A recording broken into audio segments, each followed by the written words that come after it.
ভারতের স্টক মার্কেটে এমন একটি স্ক্যাম হয়েছিল যেটি পুরো ভারতের ফাইন্যান্স সিস্টেমকে নাড়িয়ে দিয়েছিল।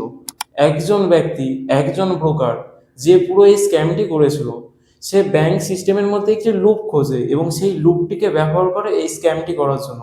Harshad Mehta, the big bull of দালাল স্ট্রিট, এই নিয়েই আজকে এই লুপ সম্পর্কে জেনে নেব। চলো দেখা যাক। তো সেই সময় আরবিআই এর একটা রুল ছিল। সেই রুলটি ছিল, একটি ছিল সিআরআর, মানে ক্যাশ রিজার্ভ রেশিও। এই নিয়ম অনুযায়ী প্রত্যেক ব্যাংকের তাদের মোট টাকার কিছু অংশ টাকা সেই আরবিআই এর কাছে রাখতে হতো। এবং দ্বিতীয় আরেকটি নিয়ম ছিল, যেটি হলো এসএলআর।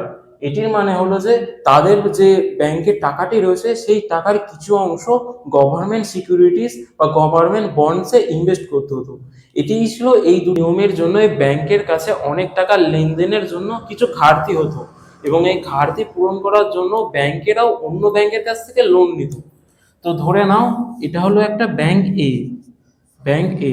এবং এটা হলো ব্যাংক বি।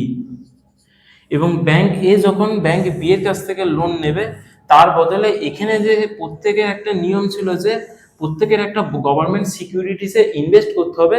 তার বদলে ব্যাংক বি কে একটা রিসিপ্ট দেবে, যেটাকে বলে বিআর। এই রিসিপ্টের মাধ্যমে লেখা থাকবে যে এই ব্যাংক এ ব্যাংক বি কে কত টাকা দিয়েছে এবং কোন সময়ের মধ্যে সেটিকে ফেরত দেবে। এটির একটি লিখিত সেই রিসিপ্টে লেখা থাকতো।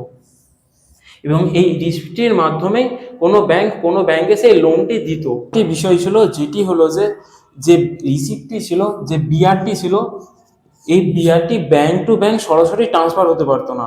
এর জন্য একটা মিডল ম্যানের প্রয়োজন ছিল। এই মিডল ম্যানটি ছিল ব্রোকার। এবং এদিকে ছিল দুটি ব্যাংক। ধরে নাও ব্যাংক এ লোন নেবে এবং ব্যাংক বি লোন দেবে। তো ব্যাংক এ ব্রোকারকে বলতো যে তুমি আমার জন্য একটি সিকিউরিটিস এনে দাও, আমি তার বদলে তাকে লোন দেব। এবং ব্যাংক বি বলতো যে আমি তাকে লোন দেব, বদলে আমাকে কিছু সুদ দিতে হবে। এর মাঝে ছিল ব্রোকার। তো এখানে কি হতো, ব্যাংক বি ধরো আগে থেকেই এই ব্রোকারকে টাকা দিয়ে রেখেছে। এই টাকা দেওয়ার বদলে ব্রোকারের কাছে ধরে নাও 10 দিন বা 15 দিন ধরে সেই টাকাটি পড়ে থাকতো এই ব্যাংক এর কাছে যাওয়ার আগে। এই যে 15 দিন বা 10 দিনের গ্যাপ রয়েছে, এই গ্যাপটি ছিল লুপ। এই লুপটিকে ব্যবহার করেছিল হর্ষদ মেহতা। এই লুপটিকে ব্যবহার করে সে কি করতো, এই 10-15 দিনের মধ্যে সে এই টাকাটিকে স্টক মার্কেটে নিয়ে যেত এবং স্টক মার্কেটে নিজের পছন্দের স্টক বাই করতো এবং সেটিকে অনেক উপরে নিয়ে যেত এবং সেই উপরে নিয়ে গিয়ে নিজের প্রফিটটিকে বুক করে নিত। এই লুপটিকেই হর্ষদ মেহতা প্রধানত ব্যবহার করেছিল। 10-15 দিনের পরে যে টাকাটি ছিল, এই টাকাটি ব্যাংক বি এর টাকাটি ব্যাংক এ কে ঠিক সময়ে দিয়ে দিত। তো এখানে কি হতো, ব্যাংক এরও কিছু হতো না এবং ব্যাংক বি এরও কিছু হতো না, মাঝখানে হর্ষদ মেহতার প্রফিট হতো। কিন্তু এই পর্যন্ত তো ঠিক ছিল, কিন্তু এর পরে যে হর্ষদ মেহতা করেছিল সেটির ফলে সে ফেঁসে গিয়েছিল। সে যেটি করেছিল সেটি হলো, সে ব্যাংকের কাছ থেকে ফেক রিসিপ্ট বানিয়েছিল।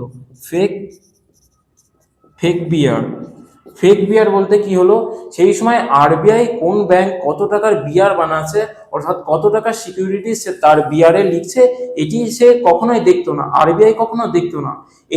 এটিকে ব্যবহার করে হর্ষদ মেহতা কি করেছিল, তার অনেক বেশি টাকা আরো কামানোর জন্য সে ব্যাংকের থেকে ফেক বিআর বানিয়ে অন্য ব্যাংক। এর ফলে কি হয়েছিল, ধীরে ধীরে এই স্ক্যামটি সবার সামনে আসতে থাকে। একজন টাইমস ইন্ডিয়া রিপোর্টার বুঝতে পারে যে ব্যাংকের যে সমস্ত ব্যাংকগুলি রয়েছে সেই ব্যাংকের মধ্যে একটি বড়সড় ঘোটালা চলছে, অর্থাৎ কোনো ব্যাংকের কাছে টাকাই নেই। এভাবেই চলতে চলতে 1992 সালে এই স্ক্যামটি প্রথম চোখে আসে। সেই সময় হর্ষদ মেহতার কাছে অনেক টাকা হয়ে গেছিল। সেই সময় শুধুমাত্র 25 কোটি টাকার ট্যাক্স পে করেছিল হর্ষদ মেহতা ভারতীয় সরকারকে। তো বুঝতেই পারছো কত পরিমাণে টাকা তার কাছে ছিল। 1992 সালে 25 কোটি টাকা মানে।